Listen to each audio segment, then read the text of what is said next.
Welcome to your deep dive. Today we're gonna dive into the world of startups and entrepreneurship.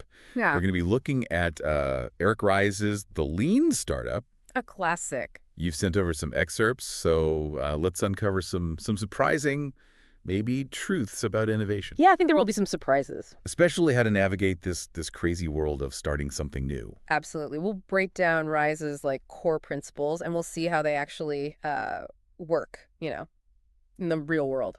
Okay, so first things first. What exactly is a startup, according to Ries? Imagine you're diving into a pool, but you have no idea how deep it is. Oh, scary. That's kind of what starting a business can feel like. Okay. Rise calls this extreme uncertainty. Okay. And it's what defines a startup for him. A human institution designed to create something new when the outcome, well, it's anything but guaranteed. So it's not just about tech companies in Silicon Valley. No, not at all. It could be a government agency launching a new program, a nonprofit trying a new fundraising model, Yeah. or even a team within a big company creating a new product. That makes sense. Now, you might think startup success is all about that one brilliant, once-in-a-lifetime idea. Right. But Ries kind of throws a curveball there. Yeah. He says it's actually the less glamorous stuff that really matters. Like what? Testing rigorously, listening to your customers, and being able to adapt quickly. So having a great idea is just the first step. It really is just the starting point. Which brings us to one of the big ideas in the lean startup, validated learning. Exactly. Right. It's not just about building. It's about building the right things by constantly checking if your assumptions, if they're actually true. Startups, they actually exist to learn how to build a sustainable business. Every step you take should be giving you insights that you can use to make your product and your strategy better. And that leads us to the heart of the lean startup method, the build, measure, learn feedback loop. Yes, a continuous cycle. You build something, you measure how customers respond, Okay. and then you use that data to inform your next move. So you're constantly experimenting, adapting. Got it. It's all about speeding up your path to success. So build something, measure how customers react, learn from it, and repeat. Yeah. Build, measure, learn. Got it. But what are we building exactly? That's where the minimum viable product comes in. The MVP. Or MVP, yeah. Yeah. It's the simplest version of your product that lets you test your core assumptions and get feedback fast. So it's not about, launching this perfect, finished product right out of the gate. No. Think of it as a learning tool. Okay. It's designed to answer specific questions about your business. And sometimes a surprisingly simple MVP can be enough to, launch a company to massive success. Ries uses examples like Zappos and Dropbox, right? Oh, yeah. They both started with, small experiments before scaling up. Exactly, like Zappos. Just testing. Will people even buy shoes online and no fancy website? Just pictures of shoes from, local stores posted online.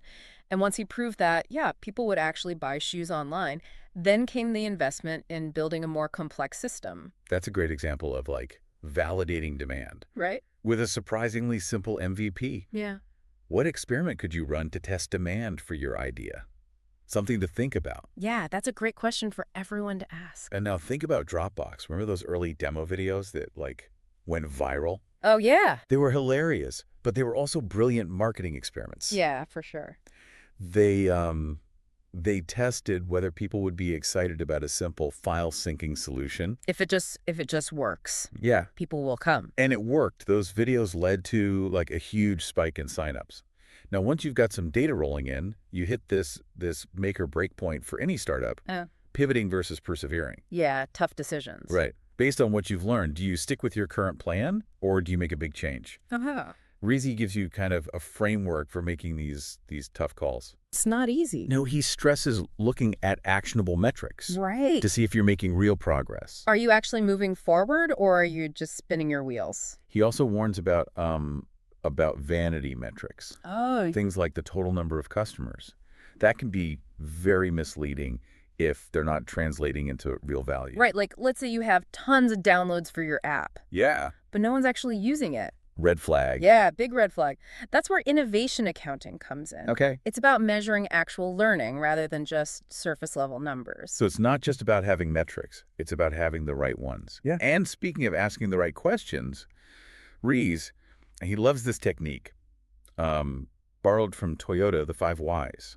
Ah, the 5 whys. Now, here's a trick you can borrow from Toyota. Okay. The 5 whys is about drilling down to the root cause of a problem by asking why 5 times. Okay. So imagine you're trying to improve your website's conversion rate. You might start by asking, why aren't people signing up for our newsletter? Okay. Then for each answer you get, you ask why again and again. Right. And again and again until you uncover the real issue. So you're like peeling back the layers of the onion. Exactly. You're going deeper than just the surface symptoms. You're getting to the root cause. So 5 whys, to get to the heart of the matter, forces you to think critically and maybe uncover some hidden problems. Now, let's see how these lean startup principles actually play out in the real world with some of the stories Ries shares in the book. One that really jumps out is his own experience at IMVU, an avatar-based social platform. Oh, yeah, the IMVU story. It's fascinating because their initial assumptions, they were totally wrong. Right. They thought users will want to use this with their existing friends. Yeah, makes sense. Turns out they were more interested in making new friends. Interesting. So they had to pivot. They basically threw out like months of work, essentially starting over, which is tough. But it was the right call. Once they shifted away from their original vision and focused on building features for making new friends, things changed dramatically. And that's a perfect example of why validated learning is so important. You need to be willing to let go of your assumptions, even if you're really attached to them. Yeah, you got to let the data be your guide. Now, another story Ries tells is about Zappos. We talked about their MVP, but there's more to the story. Right. Once they proved that people would buy shoes online, they had this classic startup dilemma: how to scale. Yeah. How do you go from like a small experiment to like a real business? Right. They could have tried to build like a massive e-commerce platform right away, but they took a different approach. Instead of building everything themselves, they partnered with a company that already had the infrastructure in place. John? It was a smart move. This allowed them to scale quickly and efficiently without having to reinvent the wheel. So it's a great example of like leveraging your strengths and maybe finding partners to fill in the gaps. Don't be afraid to ask for help, right? Now, what about Dropbox? They also faced scaling challenges as they grew. Yeah, they did. And they were incredibly smart about it. Instead of trying to build everything themselves, they used a combination of in-house development and strategic acquisitions to expand their product offerings and reach new markets. So it's not always about building everything from scratch. Right. Sometimes it's about finding the right partners or acquiring companies that can help you scale faster. What's fascinating about Dropbox is how they used those early demo videos, not just to test the product, Right. but also to build a brand. Yeah. They were fun, they were engaging, they were memorable. People shared them because they were entertaining. Yeah, it created a viral buzz around the product. So it wasn't just about like explaining the features. It was about like creating an emotional connection with potential customers. They understood that they share things that make them feel something. That's a powerful lesson for any startup. Think about how you can create content that resonates with people on an emotional level. It's how you build a brand that people love. Exactly. Now, Ries doesn't just talk about individual companies. Right. He also explores how to build what he calls an adaptive organization. Okay. It's about creating a company culture and structure that can handle rapid change. So it's not enough to just have a great product or a smart strategy. Right. You need to build a company that can learn and adapt as the world changes around you. Exactly. And Ries draws a lot of inspiration from the world of lean manufacturing. Okay, let's dive into that. What can startups learn from lean manufacturing? One big thing is the importance of working in small batches. Okay. Instead of trying to build a perfect product all at once, break your work down into smaller, more manageable pieces. I'm seeing how that ties back to the build, measure, learn loop. Absolutely. You're constantly getting feedback. You're making adjustments. Exactly, yeah. It's like building a house, brick by brick. Yeah. Rather than trying to build the whole thing all at once, it allows you to catch problems early on, incorporate feedback, and course correct along the way. Ries contrasts this with the traditional waterfall approach. Oh, yeah. Where like each stage happens in this rigid sequence. Right. Which can be a disaster for startups because it's just so slow and inflexible. Yeah, in the fast-paced world of startups, you got to be able to move quickly Right. and adapt to change. So small batches, rapid iteration. Yeah. Got it. Yeah. What else can we learn from lean manufacturing? The idea of pull versus push is crucial. Right. It's about building what customers actually need, Yeah. not just what you think they might want. Right. So in a push system, you build based on a plan, regardless of demand. But in a pull system, you build only when the market signals that it's needed. So it's like being a chef who cooks to order Yeah. rather than preparing this huge buffet, Yeah. hoping people show up. Exactly. And this applies to, everything from product development to marketing. Don't waste time and resources building things that nobody wants. Right. Focus on solving real problems for real customers. This all makes so much sense, but how do you actually create a company culture that embraces these ideas? That's where building an adaptive organization comes in. It's about fostering a culture of experimentation, Okay. where it's safe to fail, where people are encouraged to try new things and learn from their mistakes. So it's about more than just the processes. It's about like the people and the mindset. It really is. You need to create an environment where people feel comfortable taking risks, sharing their ideas, and learning from each other.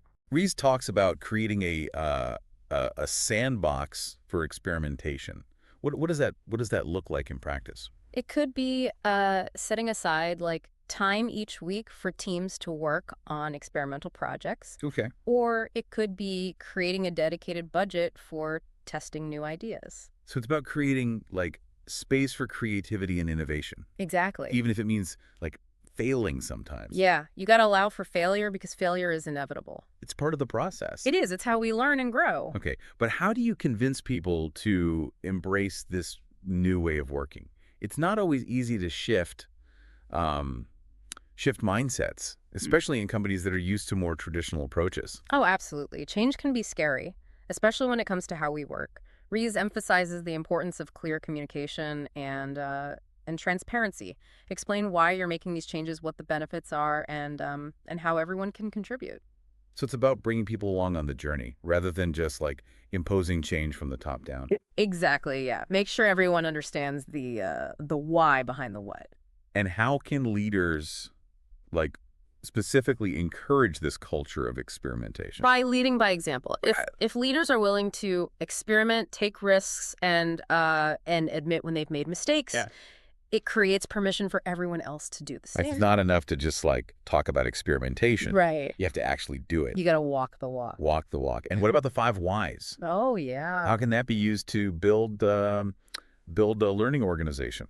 Ries suggests appointing a 5 whys master for like each area where the method is being used. Okay. This person, they facilitate the 5 whys meetings, help teams identify root causes, and make decisions about what actions to take. So it's not just about like having a tool, it's about having a process Right. and someone who's like accountable. Yeah, someone who's accountable for making sure the process works. And that 5 whys master, they should be someone who understands the work, but also has the authority to make decisions and drive change. So it all ties back to that idea of a learning organization. Right. It's about creating a culture where everyone is constantly learning and adapting, not just individuals, but the company as a whole. Exactly. Exactly. It's about creating a system where learning is baked into the DNA of the organization. So it's not just about launching a successful product. Right. It's about building a company that can continue to innovate and adapt for years to come. That's the goal. No. Now, shifting gears a bit, I think it's worth highlighting a point that Ries makes about the nature of waste in startups. Okay. It's not just about wasted money. Right. It's about wasted time and effort, too. Yeah. He argues that the biggest waste of all is building a product that nobody wants. And this happens more often than you might think. It does. That's where the lean startup methodology comes in. It's all about reducing that waste by validating your assumptions as quickly as possible. Build an MVP, get feedback from customers, and pivot when necessary. So instead of spending months or even years building a product in isolation, Right. you're constantly getting feedback from the market and adapting your product accordingly. You got it. And this approach can save startups a tremendous amount of time, money, and heartache in the long run. Now, Ries also talks about the importance of understanding the different stages of a startup's life cycle. He argues that startups go through three main stages: problem solution fit, product market fit, and scaling. Okay, let's break those down, starting with problem solution fit. Great. What's that all about? Problem solution fit is about validating that you are solving a real problem for a specific group of customers. Okay. It's about making sure that your solution that it actually addresses a need in the market. So you're making sure that you're building the right thing before you even start thinking about building it right. Exactly. And to achieve problem solution fit, you gotta get out of the building and talk to your potential Go customer. to talk to people. Yeah, understand their pain points, their needs, and their aspirations. So you need to like test your solution with them Yeah. to see if it actually like solves their problem in a way that they find valuable. Exactly, exactly. Once you've achieved problem solution fit, then you can move on to the next stage, Which is product market fit. so what's product market fit all about? Product market fit is about validating that you've built a product that people want, that people are willing to pay for. It's about finding a sustainable business model for your solution. So it's about making sure that you're not just solving a problem. Right. You're solving it in a way that's commercially viable. Exactly. And to achieve product market fit, you need to track key metrics like customer acquisition cost, customer lifetime value, and churn rate. So these metrics are telling you how efficiently you're acquiring customers, Right. how much revenue you can expect to generate from each customer, Right. and how well you're retaining those customers over time. Exactly. Exactly. Once you've achieved product market fit, then you can move on to the final stage, scaling. So what's scaling all about? Scaling is about growing your business rapidly and sustainably. It's about taking your validated product and bringing it to a mass market. So going from like a small startup Yeah. to a large and successful company. Exactly. And to achieve scale, you need to build a strong team, develop efficient processes, and find a repeatable and scalable engine of growth. Rees provides a framework for thinking about those different engines of growth. Right, like the sticky engine, the viral engine, and the paid engine. Exactly, yeah. And he emphasizes the importance of choosing the right engine of growth for your business and optimizing that engine to drive sustainable growth. Now, it's important to note that not all startups are going to go through these stages in a linear fashion. Right, there's no one-size-fits-all approach. Exactly. Some startups, they might achieve product market fit before they achieve problem solution fit. So- And some startups might pivot multiple times Yeah. before they find the right product, the right market, and the right engine of growth. The lean startup methodology, it's a framework. It's not a rigid set of rules. It's about adapting your approach based on the specific needs of your business.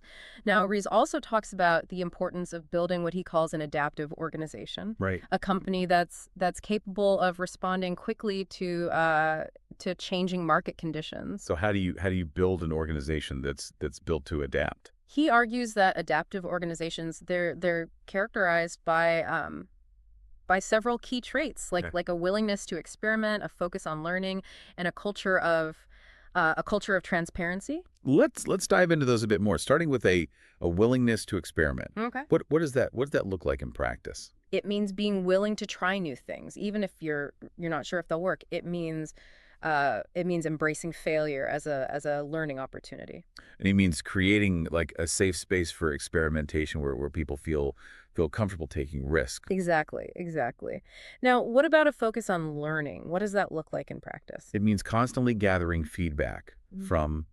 from customers, Mhm. analyzing that feedback, and using it to inform product development decisions. And it means creating a culture where people are encouraged to share their knowledge and learn from each other. Rees talks about the importance of holding regular like learning reviews, Yeah, yeah. where teams can reflect on their experiences and share lessons learned. Exactly. Now, what about a culture of transparency? What does that look like in practice? It means being open and honest about both successes and failures. Right, right. It means sharing data and information freely Yeah. so that everyone in the organization has a clear understanding of what's working and what's not. Exactly. And it means creating an environment where people feel comfortable speaking up and challenging the status quo.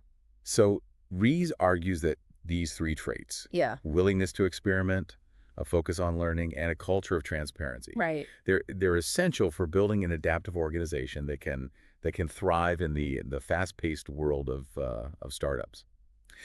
Now, let's shift gears a bit and talk about some of the specific tools and techniques that Ries recommends for implementing the lean startup methodology. Okay. One of the most important tools is the build, measure, learn feedback loop. Oh, yeah. Can you walk us through that? Of course. The build, measure, learn feedback loop, it's a cyclical process for validating your assumptions and learning from your customers. Okay. And it involves three main steps: build, measure, and learn. Right back to where we started. Yeah, full circle. The build phase is all about creating a minimum viable product, or MVP, which is the simplest version of your product that you can use to test your hypotheses. So it's not about building a perfect product right away. It's Okay. about building something quickly and cheaply that you can use to get feedback from customers. Exactly. Once you've built your MVP, you move on to the measure phase. Okay. This is all about tracking key metrics that will help you understand how customers are using your product Yeah. and what they think of it.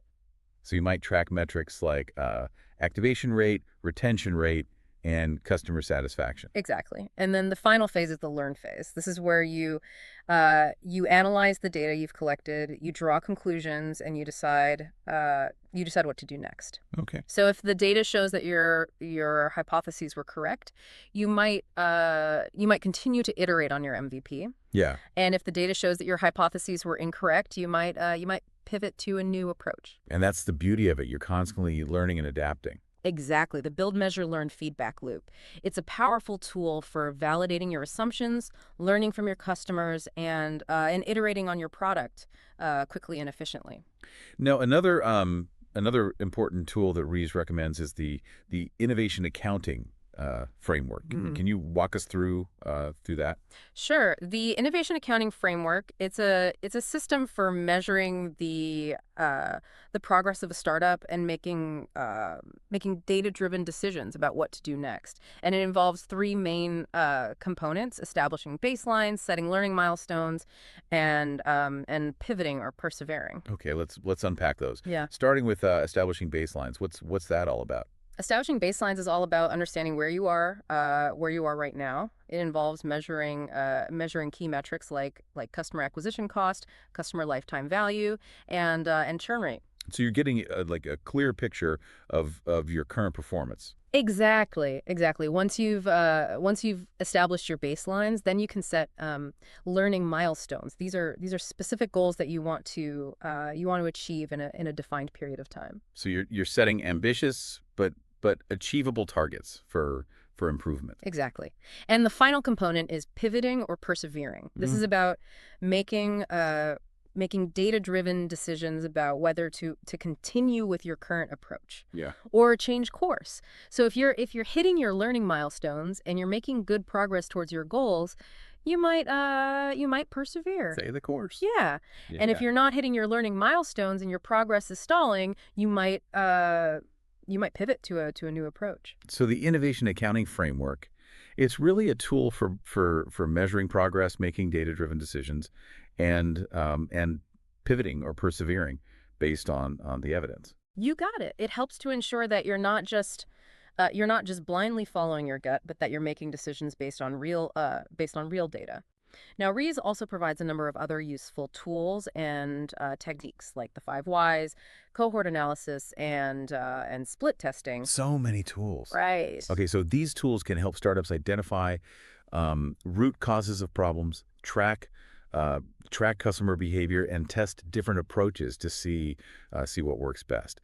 Now let's wrap up this part of our deep dive by talking about some of the key challenges that startups face when implementing the lean startup methodology. One challenge is that it can be difficult to change the mindset of people who are used to traditional ways of working. They might be resistant to experimentation, afraid of failure, or uncomfortable with transparency. It's a big shift for a lot of people. Yeah, so it's important to communicate the benefits of the lean startup approach clearly. We'll have to- Absolutely. Yeah, and it's important to create a safe space for experimentation. where Right. people they feel comfortable taking risks. Another challenge is that it can be difficult to collect accurate data, Yeah, especially in the early stages. especially in the early stages of a startup. Mm, You might not have a lot of customers, right. and your data might be noisy or incomplete. So it's Yeah. important to start with the most important metrics Okay. and focus on getting those right, and be willing to iterate on your data collection processes as you learn more about your customers and in your business. So start small, Yeah, focus on the essentials. yeah. Another challenge is that it can be difficult to know when to pivot. Right? That's a tough one. You might be tempted to give up on a promising idea too early, Yeah. or you might cling to a failing idea for too long. So how do you find that balance? It's tricky. It's important to use data to guide your decisions, Right. but it's also important to trust your gut. And it's important to be willing to seek out advice from mentors and advisors who have experience in navigating these challenges. So find people who've been there, done that. Yeah. Now, despite these challenges, the lean startup methodology has proven to be a powerful tool for helping startups to succeed. By embracing experimentation, learning, and adaptation, startups can increase their chances of building products that people want, finding sustainable business models, and scaling their businesses to achieve lasting success. Absolutely. It's a framework that can be applied to any startup, regardless of industry, size, or stage of development. Now, before we move on to our It's amazing how adaptable the lean startup method really is, isn't it? It's not just for tech startups. It can work for anyone tackling something new, when the future's uncertain. Yeah, it really does highlight how universal the challenges of innovation are. Whether you're launching a new product like a social campaign. Right. Even a new way of doing things, within your team. Absolutely. Now let's zoom in on this concept Ries calls validated learning. Okay. It's all about testing your assumptions, Right. gathering hard evidence to back them up or to prove them wrong. It's not just about learning. It's about learning that's backed by real data. So it's a much more rigorous approach than just going with your gut Yeah. or relying on anecdotal evidence. It is, and it's essential in the fast-paced world of startups, where decisions, based solely on intuition or experience, they can be pretty risky. You need to be testing your assumptions constantly, gathering data to validate every step you take. And this applies to everything, Yeah, from product development to marketing to sales. everything. Yeah. How can startups actually put validated learning into practice? Well, one key is to build a culture that embraces experimentation, make it safe for people to test their ideas, knowing that it's okay to be wrong sometimes. To create an environment where people aren't afraid to fail. Yeah, exactly. Failure, it's just data. It tells you what doesn't work, helps you course correct. You also need to develop a system for tracking those all-important metrics Yeah. and analyzing the data. So I'm imagining dashboards, Uh-huh. spreadsheets, Yep. lots of number crunching. You got it. But it doesn't have to be overly complicated. Start by identifying the metrics that matter most to your specific goals, and then focus on tracking those consistently. And don't forget about those feedback loops. You need to be constantly getting input from customers, Right. using that to make decisions. Yeah. Customer feedback is gold. It can tell you things that your data can't. Wow. Rise emphasizes that validated learning. It's the foundation of the entire lean startup methodology. It's what helps startups navigate that sea of uncertainty, right? Avoid wasting precious resources, Uh-huh. and ultimately build products and services that people actually want. It's about building the right things, not just building things right. Now, Ries doesn't just talk about building products. He also talks about building companies. Right. And one of the key concepts he introduces is the idea of engines of growth.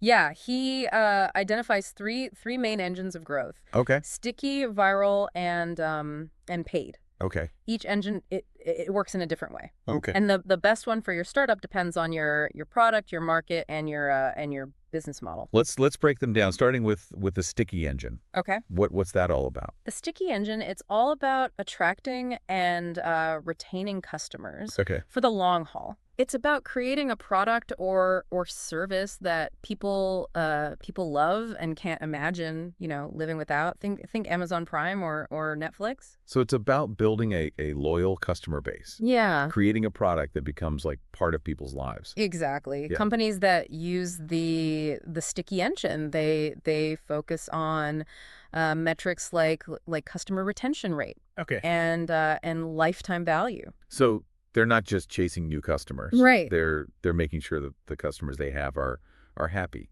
Right. and engaged. Absolutely. What about the viral engine? The viral engine is all about harnessing the power of word of mouth marketing. Okay. It's about creating a product or service that people are so excited about that they can't help but tell their friends. So it's like creating a wildfire of excitement that spreads organically through social networks. Exactly. Think about products like Dropbox or Slack. Yeah. They spread quickly because they're easy to share, and they solve a real need for people. Viral growth is measured by things like viral coefficient Okay. and referral rate. So you're looking at how many new users each existing user brings in. Exactly. Now, Yeah. what about the paid engine? The hate engine. That sounds pretty straightforward. It is. It's all about using paid advertising to acquire customers. It's about investing money in marketing and sales efforts Huh. to drive growth. Okay. So this one's all about, getting the biggest bang for your buck. Metrics like cost per acquisition Right. and customer lifetime value become really important here. You need to make sure the money you're spending on acquiring customers, Right. it's generating a positive return. It is. It's not just about, getting eyeballs on your product. It's about getting the right eyeballs. Now, Ries is clear that not all engines are created equal. No. Some are more efficient than others. Right. And the best engine for you, it depends on your unique situation. It does. He cautions against trying to use multiple engines at the same time. You'll spread yourself too thin Yeah. and won't be able to optimize any of them effectively. So pick your engine and focus on making it work for you. How do you figure out which engine is the right fit? Start with your product. Okay. Is it something that people would naturally share with their friends? If so, the viral engine might be a good bet. Then consider your target market. Are they easily reachable through paid channels? Okay. Are they active on social media? Right. That'll help you decide between paid and viral. And don't forget your business model. Right.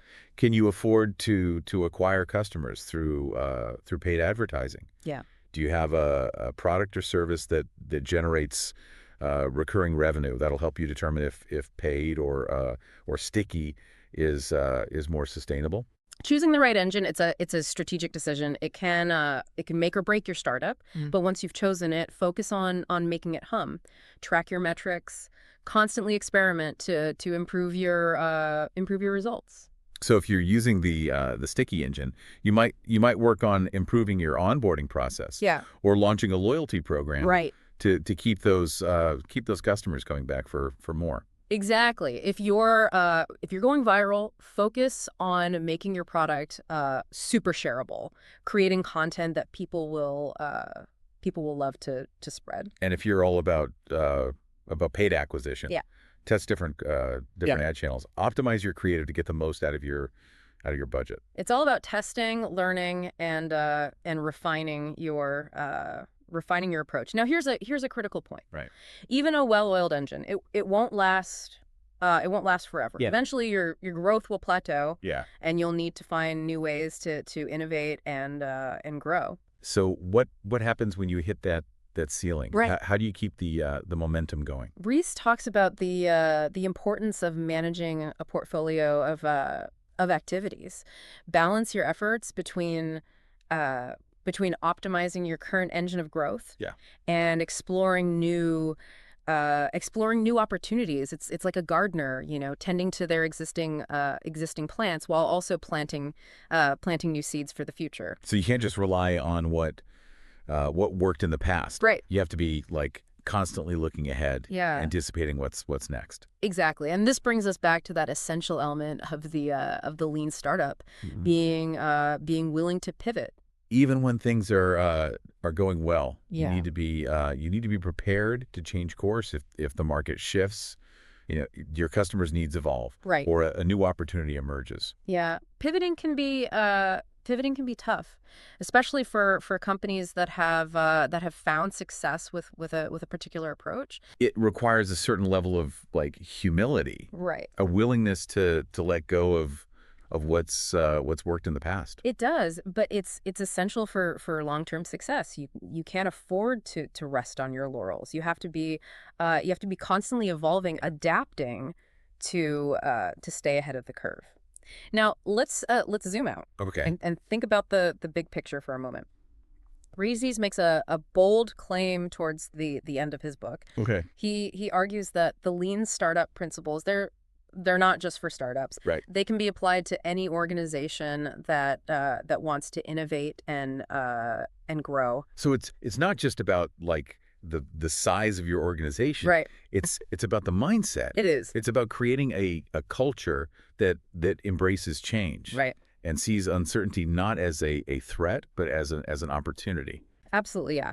Let's look at how the lean startup can be applied in different settings. Starting with those big, often slow moving corporations. Okay. They often struggle with innovation, Yeah. bogged down by bureaucracy and risk aversion. It's hard to be like nimble and innovative when you have like layers of management Yeah. fear of failure. Right.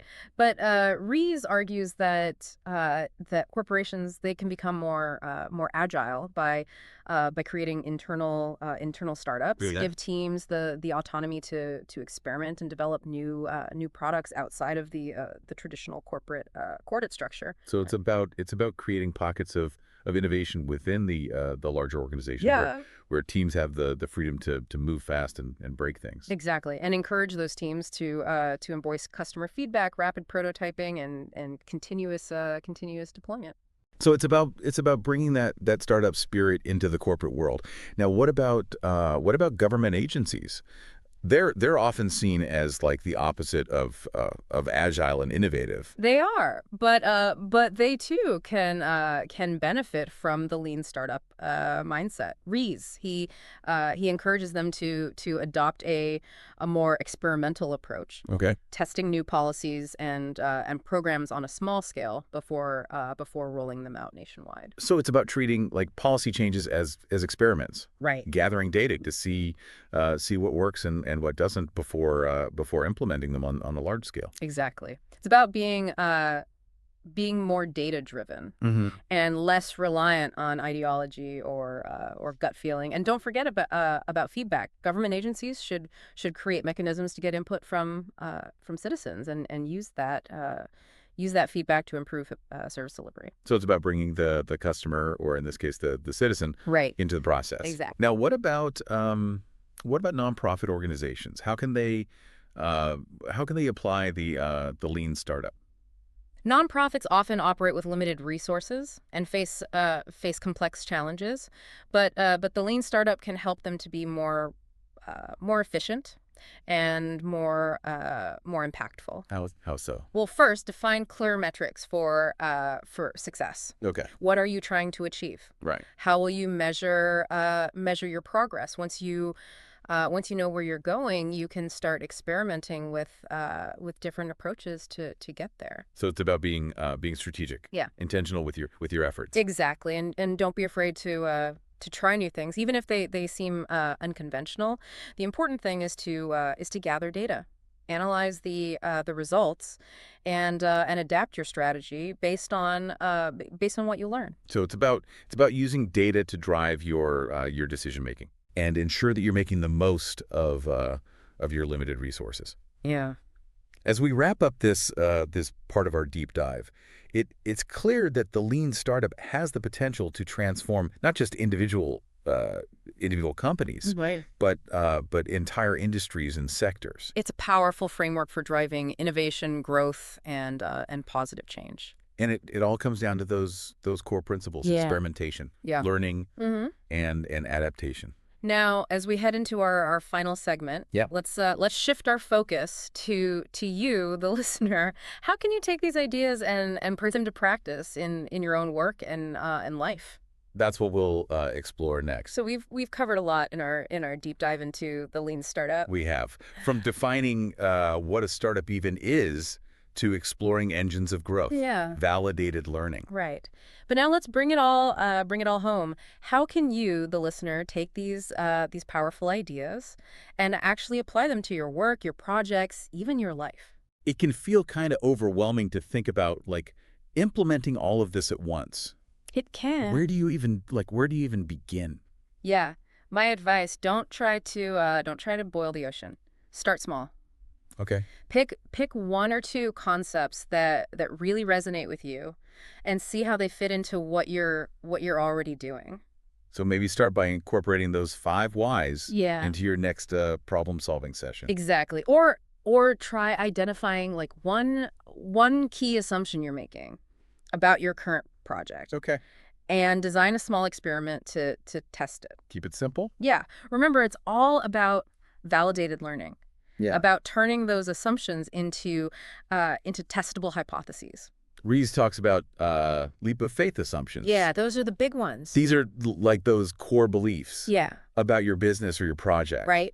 that if they're wrong, Uh-huh. could derail the whole thing. He's not talking about like small tweaks. He's talking about those foundational beliefs Yeah. that if proven false could mean like going back to the drawing board. Assuming there's even like a market for your product, Right. or that your target audience will use it in a certain way. Exactly. So instead of just hoping you're right, find a way to test those assumptions early on. Maybe it's building a simple landing page, launching a pre-order campaign, or running a pilot program Okay. with a small group of users. Anything that can give you real data to either confirm or challenge your assumption. And I think it's important to remember that the lean startup method, it's not about overnight success. No, it's not a magic bullet. Yeah. It's a long-term approach to building something sustainable, something innovative.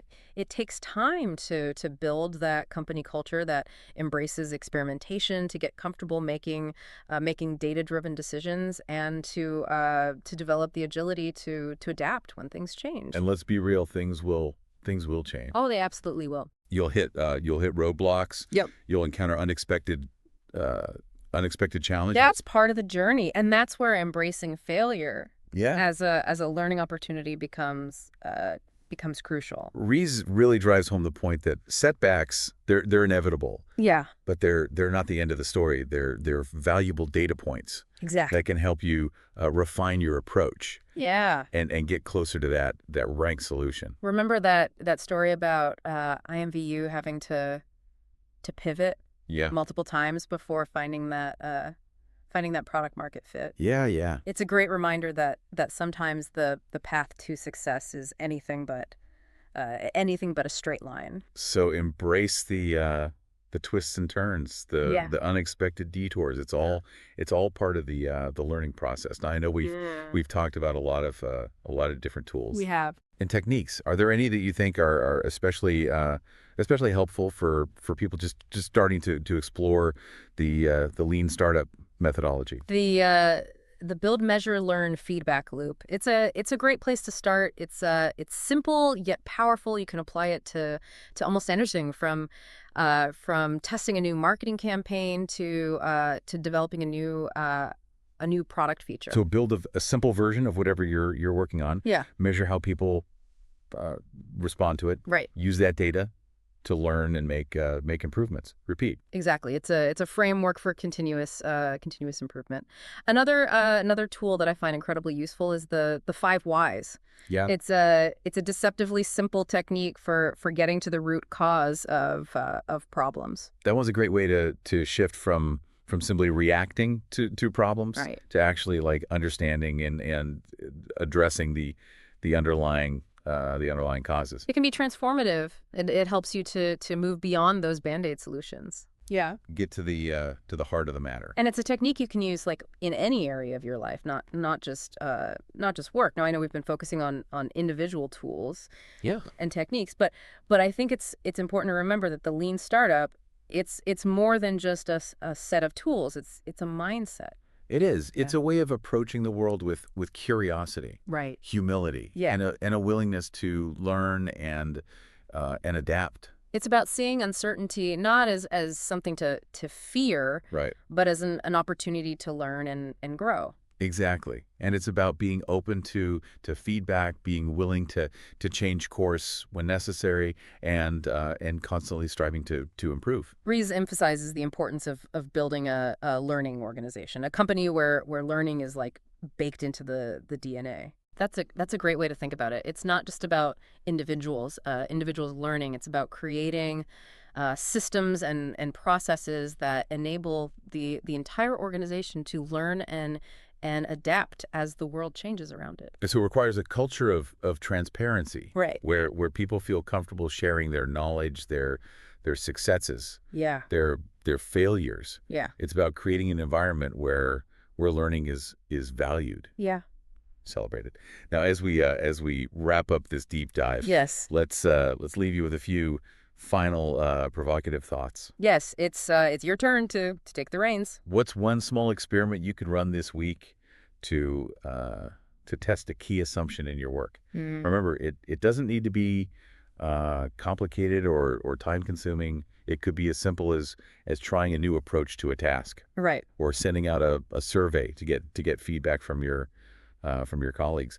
The key is to just start experimenting and see what you learn. Now, what's one system or process you could put in place to make learning more visible, Yeah. more transparent in your team? Maybe it's starting a weekly lessons learned meeting, Yeah. or creating a shared document Okay. where people can share their insights and experiences. The goal is to create a culture where learning is ongoing, Yeah. shared, and finally, how can you embrace the principles of the lean startup, not just in your work, Right. but in your life as well? Think about how you can be more experimental, Mhm. more data-driven, more adaptable in your personal life. How can you turn those everyday challenges into opportunities for learning and growth? Because ultimately, the lean startup is not just a methodology for building businesses. It's a philosophy for living a more fulfilling and impactful life. It's about embracing curiosity, being open to new possibilities, and never stopping learning. Thanks for joining us on this deep dive into the lean startup. Yes, thank you. We hope you found it insightful, inspiring, and remember the journey is just beginning. Keep experimenting, keep learning, Right. and keep building.